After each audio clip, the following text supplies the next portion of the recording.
Bonjour les amis, bienvenue dans une nouvelle vidéo consacrée à l'Olympique lyonnais. Alors vous le voyez, communiqué de Eagle Football Group, qui est le nouveau nom de l'OL Group. Cession de l'Arena à Allnest et un groupe d'investisseurs. Alors l'OL Valley Arena, c'est le nom de la société commerciale qui gère la LDLC Arena. Allnest, c'est la holding de Jean-Michel Aulas. Et un groupe d'investisseurs, c'est un groupe de 13 investisseurs locaux qui accompagnent Jean-Michel Aulas dans cette reprise. Donc vous voyez, c'est tout frais, puisque ça date, c'est un communiqué qui date du 6 juin à 8h. Il est 9h, le temps de se réveiller, de prendre un petit kawa, et donc je peux vous faire la vidéo. Alors, la vente se fait, je dirais, à une évaluation qui a été communiquée depuis quelques temps, donc à hauteur de 160 millions. Mais, l'OL ne va pas vraiment récupérer 160 millions, puisqu'il y a des dettes. Alors vous allez me dire, ah, mais tu nous as menti, tu nous as mené en bateau, tu devrais avoir honte de toi, puisque tu nous as annoncé entre 150 et 160 millions.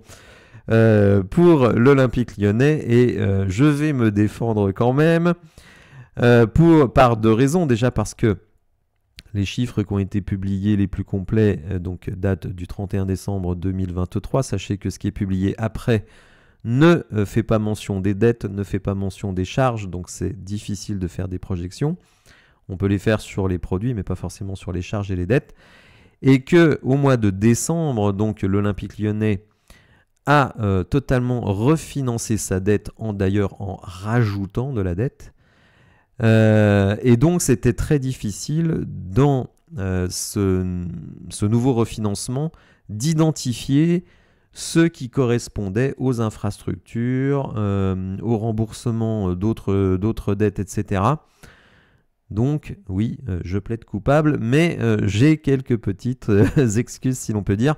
En tout cas, l'Olympique lyonnais va récupérer 70 millions, alors pas tout à fait 70 millions, puisque 16 millions sur ces 70 millions seront payés par une revente des actions de l'OL Group. Vous savez que John Textor veut faire coter son groupe à la bourse de New York, et pour lui, c'est plus confortable de récupérer le maximum d'actions de l'OL Group. Il ne les a pas toutes. Il y en a encore qui sont détenus par des organismes privés, par des personnes, d'ailleurs Jean-Michel Aulas.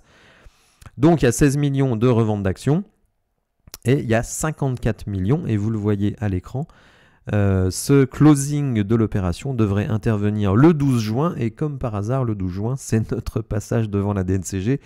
Donc 54 millions qui viennent soulager un petit peu le budget 2023-2024, puisque finalement, deux sommes importantes qui étaient attendues ne sont toujours pas là. Il y a les 50 millions du fonds CVC et les 51 millions d'euros de la vente de l'OL Reign qui n'est toujours pas finalisée.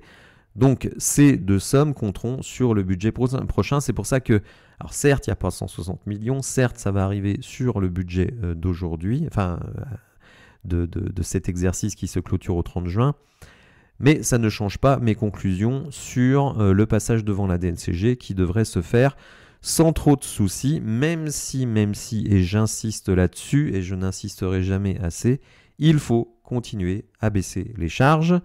Alors la vente de l'Arena, ça fait baisser les charges tout simplement, parce que comme vous n'organisez plus les spectacles, etc., vous avez moins de charges.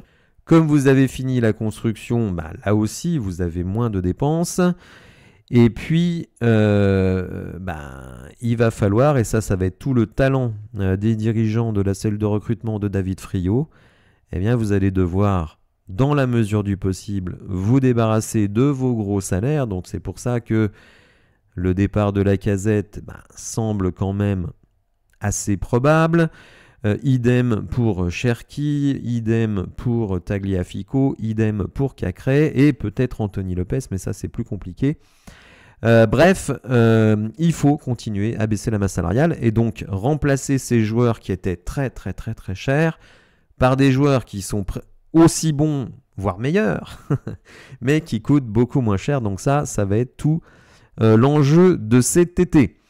N'hésitez pas à me dire ce que vous pensez de tout cela dans les commentaires. Je pense que vous êtes sans doute déçus, hein, parce qu'on attendait tous évidemment une somme bien plus proche des 150 millions qu'une somme de 70 millions qui en réalité est 54 millions de cash. Donc c'est quasiment 3 fois moins que ce qui était attendu. Donc évidemment, je pense qu'il y en a beaucoup qui seront déçus. Mais bon, écoutez, il y avait des dettes, hein, malheureusement. Ça, c'était difficile de les quantifier.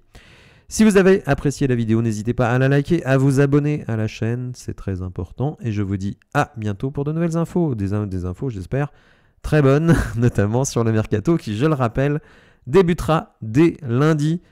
Donc ça va être à la fois un sprint et un marathon jusqu'au 30 août. Voilà, merci de m'avoir suivi les amis et passez une bonne journée.